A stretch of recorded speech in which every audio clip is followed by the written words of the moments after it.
Hey guys, Woods Farm here. Just back working out on the Kubelwagen.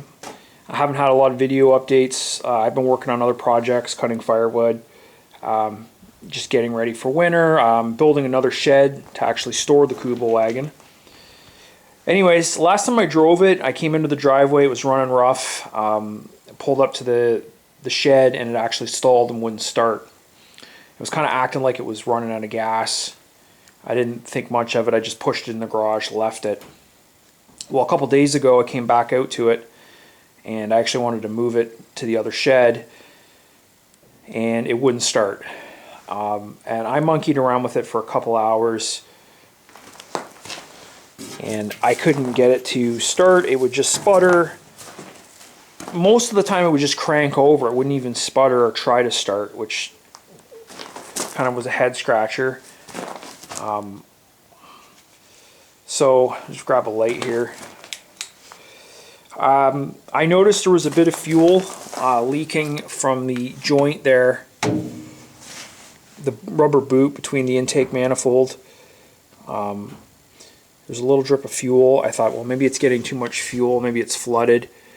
I pulled the carb, cleaned it really quickly, threw it back, put it back on, and at that point it was the needle stuck and it was like just pouring fuel out.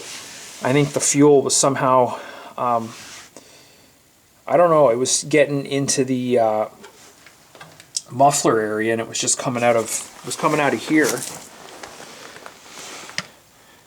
That drip, that joint here between the muffler and the header was dripping out of there. And I mean, I don't know what's going on with that. I assume that the needle and seat and the float bowl there stuck and it was just overflowing. So I took the carburetor off again, did a better cleaning, put it on. Same thing, it's just not starting. Maybe a little sputter here or there. So I went online. Most guys, when I described what was going on, most guys on the forums were like, it's definitely a carburetor issue. So I have a spare carburetor and I'm going to pull this one off and I'm going to clean them both, rebuild them, and hopefully one of them will work.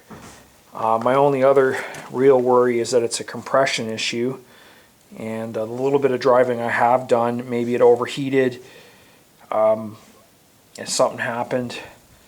I don't know, but hopefully that's not the issue. When I worked on the engine 2 winters ago, I was getting around 90 and 100 pounds of pressure in the different cylinders, so I don't know. I don't have the gauge to test it right now. I borrowed that, but I'm going to start with the carburetors and then we'll go from there and see what happens.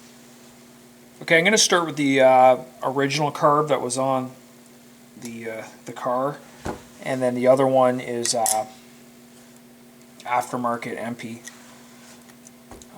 There's still fuel in the float, so I got to drain it. There's a drain plug right here. Should be able to pull that and get most of the fuel out of it. Then I'm going to take it inside and I'm going to degrease the outside of it the best I can. Simple green works good, but I just bought some of this stuff today. I'm going to give it a try.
So I'm debating on whether or not I'm going to pull off the accelerator pump.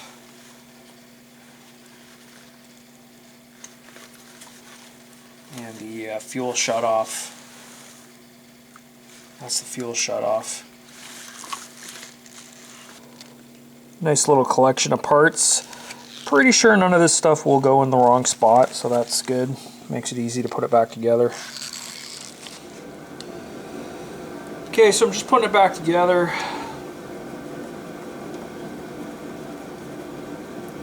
I wish I had an ultrasonic cleaner or something I could, you know, let it sit in. But I just had to settle for using carb cleaner. And I was really meticulous about making sure all the pathways appeared to be clear and clean. So we'll just cross our fingers. Okay, so I'm just working on Kubelwagen here, and I'm back at it. I've got the tool to do the compression test, and these are the results. Number 1, 75, and then I tested it again with some oil in the cylinder. It went up to 85. Number 2 is 100. Number 3 is 90. Number 4 is 100. I do think it has something to do with how fast it's cranking over. We're charging the battery and then kind of cranking it over and charging the battery again. It's cold out, and so I'm not super concerned about 85 and 90. I think ideally it should be 100 to 120. When I tested this engine originally, I want to say all 4 of them were in the 100 range. So it's certainly not compression, because even with these 2 cylinders being crappy, and that could be a valve adjustment, might help with that, but even with these 2 being low, it should still start and run. It would run not the best, but it should still run. So not as worried about compression now. It's obviously got to be an ignition system, some sort of a gremlin. These are all new parts, but they're all cheap. They're the like bottom of the barrel stuff. I don't know if I mentioned this before, but when I was doing this rebuild, obviously I'm still on a budget, but at the time I had to buy so many parts. I just got the cheap stuff, partially because I wanted just to see if this engine would run. And because it wasn't starting, that's why I went straight to the carburetor. I cleaned the carburetor, and I think I added a new gasket and a new accelerator pump, but that was all I did to it. So I just assumed it was a carburetor, but clearly it's getting fuel, and it has some compression. It should fire. So that just leaves ignition system.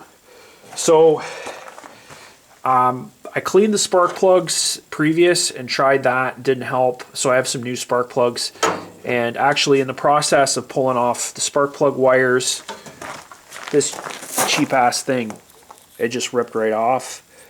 You could see the wire was kind of deteriorated. You could see, I don't know if you could see that, but it's really corroded almost, and just it looks really shitty. So, and it just popped right off. So luckily I had a spare set of wires, and another one of the parts I bought a better coil. So it's going to have new spark plugs, new wires, a new cap and rotor, which I had replaced previously. So the only thing that's not getting replaced right now are the points and the condenser. I have the condenser on order. The points don't look bad to me, and they were replaced, so I don't know. We're going to see what happens. I'm going to go around, change all these plugs, change these wires, get everything set up, and see if we get it to run.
Okay, well that was a positive outcome. It's fired right up. Took a minute to warm up. Was kind of running a little rough there. I am going to have to go back and revisit the carburetor because since I rebuilt it, the 2 adjustment screws, I'm going to have to play around with that, get the idle speed, you know, get that all sorted out. I'll leave that for another day. I still have engine tin to put back on that I had removed because I was monkeying around. I took the muffler off. I don't know what the problem was. Unfortunately, I changed a bunch of parts all at once. I put in a new set of spark plugs and a new coil, and I think it was one or the other.